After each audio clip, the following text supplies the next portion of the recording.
വയനാട് നടവയലിൽ ഭീതി വിതച്ച കാട്ടാനകൾ. ഇരട്ടമുണ്ടക്കൽ സജിയുടെ 300 വാഴകളും മത്സ്യക്കുളത്തിലെ മോട്ടോറും നശിപ്പിച്ചു. സമീപത്ത് ഒരു വീടിന്റെ മതിലും ഗേറ്റും കാട്ടാനക്കൂട്ടം തകർത്തുവെന്ന് വയനാട് റിപ്പോർട്ട് പറയുന്നു. സുർജിത്ത് അയ്യപ്പത്ത് ടെലിഫോണിൽ വയനാട് നിന്ന്. ഗുഡ് മോർണിംഗ് സുർജിത്ത് അയ്യപ്പത്ത്, പറയൂ വിശദാംശങ്ങൾ.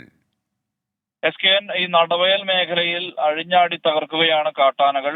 തകർത്ത് തരിപ്പണമാക്കുന്ന തരത്തിലേക്ക് കാര്യങ്ങൾ മാറിയിരിക്കുന്നു. നടവയൽ ടൗണിന് സമീപം വരെ കാട്ടാനകൾ എത്തിയിട്ടുണ്ട്. ഇന്നലെ രാത്രിയാണ് നടവയൽ ഇരട്ടമുണ്ടക്കൽ സജിയുടെ പാട്ടത്തിന് കൃഷി ഇറക്കിയ 300ഓളം വാഴകൾ നശിപ്പിച്ചത്. അതോടൊപ്പം തന്നെ മത്സ്യക്കുളത്തിൽ സ്ഥാപിച്ചിരുന്ന മോട്ടോറും കുളവും ചവിട്ടി തകർക്കുന്ന നിലയിലാണ് കാര്യങ്ങൾ ഉണ്ടായിട്ടുള്ളത്.